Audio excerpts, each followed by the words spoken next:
भगवान श्री कृष्ण के चमत्कार और लीलाओं के बारे में कौन नहीं जानता है। वह भगवान विष्णु के अवतार थे। वह जो चाहे वो कर सकते थे और कई मौकों पर किए भी थे। लेकिन एक ऐसा मौका भी आया था जब श्री कृष्ण को रणभूमि छोड़कर भागना पड़ा था, जिस वजह से उनका नाम रणछोड़ पड़ा। अब आप सोच रहे होंगे कि वो तो भगवान थे, फिर उन्हें किसी से भागने की क्या जरूरत थी। दरअसल इसके पीछे एक बेहद ही रहस्यमय कहानी है, जिसके बारे में शायद ही आप जानते होंगे। ये कहानी कुछ इस तरह है कि भगवान श्री कृष्ण और मगध के राजा जरासंध में शत्रुता थी।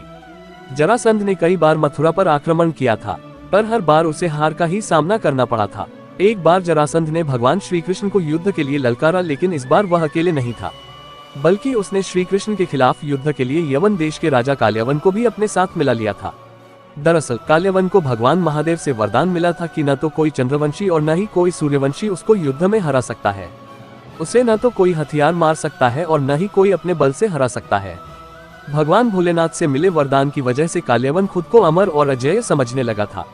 उसे लगने लगा था कि कोई भी उसे युद्ध में हरा नहीं सकता है और न ही मार सकता है। जरासंध के कहने पर काल्यवन ने अपनी सेना के साथ मथुरा पर आक्रमण कर दिया।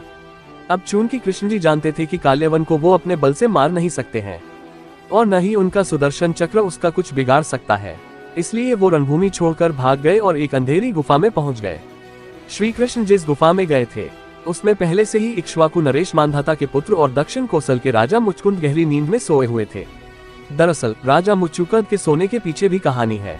एक बार असुरों ने देवलोक पर आक्रमण कर दिया था और देवताओं को पराजित करने लगे, तो देवराज इंद्र ने इनसे सहायता मांगी। उस समय इनकी वीरता के चर्चे स्वर्ग लोक में होते थे। युद्ध लंबे समय तक चलता रहा। अंत में राजा मुचकुंद ने अपने बल और पराक्रम से असुरों को पराजित कर दिया। देवराज इंद्र ने प्रसन्न होकर इन्हें वरदान मांगने के लिए कहा। इन्होंने कहा कि मुझे बस अपने परिवार के पास पृथ्वी पर जाने की आज्ञा दे दीजिए, क्योंकि मुझे किसी और चीज की इच्छा नहीं है।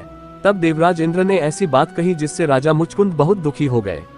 देवराज ने कहा कि पृथ्वी पर अब तुम्हारा कोई जीवित नहीं रहा, सभी मृत्यु को प्राप्त हो गए हैं, क्योंकि आप 1 साल से स्वर्ग में हैं और इतने में पृथ्वी पर 1 युग के बराबर समय गुजर चुका है।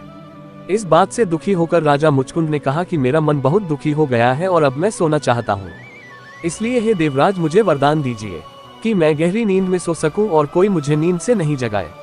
देवराज इंद्र ने राजा से कहा कि आप कहीं गुप्त स्थान पर जाकर सो जाइए। जो भी आपको नींद से जगाएगा आपकी दृष्टि पड़ते ही वह जलकर भस्म हो जाएगा। राजा मुचकुंद एक गुफा में जाकर सो गए। राजा मुचकुंद त्रेता युग से सोते सोते द्वापर युग में आ गए और उन्हें इसका पता ही नहीं चला। लेकिन राजा मुचकुंद को मिले वरदान की बात भगवान श्री कृष्ण को पता थी, इसलिए वो काल्यवन को अपने पीछे पीछे उस गुफा तक ले आए जहां राजा मुचकुंद सोए हुए थे। श्री कृष्ण ने काल्यवन को भ्रमित करने के लिए अपना पीतांबर वस्त्र राजा मुचकुंद के ऊपर डाल दिए। राजा मुचकुंद को देखकर काल्यवन को लगा कि वह श्री कृष्ण ही हैं और उससे डरकर अंधेरी गुफा में छुपकर सो गए हैं, इसलिए उसने श्री कृष्ण समझकर राजा मुचकुंद को ही नींद से उठा दिया। अब राजा मुचकुंद जैसे ही नींद से उठे, काल्यवन वहीं जलकर भस्म हो गया। काल्यवन के भस्म हो जाने पर श्री कृष्ण ने राजा मुचुकुंद को बताया कि सोते सोते युग बीत गए हैं और अब आपको मुक्ति के लिए तप करना चाहिए। श्री कृष्ण की आज्ञा से राजा मुचुकुंद तप करने चले गए और उन्हें मोक्ष मिल गया। असल में ये भगवान श्री कृष्ण की ही एक लीला थी। उन्होंने महाभारत के युद्ध में गीता का उपदेश देते हुए कहा भी था कि सृष्टि में जो कुछ भी होता है उन्हीं की इच्छा से होता है, तो जाहिर है काल्यवन का अंत भी उन्हीं की इच्छा से हुआ था। उसी समय से भगवान श्री कृष्ण का नाम रणछोड़ पड़ गया। आपको इस कहानी के बारे में क्या लगता है कमेंट में जरूर बताइए। और वीडियो अच्छा लगा हो तो वीडियो को लाइक, और जिन्होंने अभी तक हमारे चैनल को सब्सक्राइब नहीं किए हैं उनसे रिक्वेस्ट है कि ऐसे ही वीडियो देखने के लिए चैनल को सब्सक्राइब जरूर करें। कमेंट में जय श्री कृष्णा जरूर लिखें।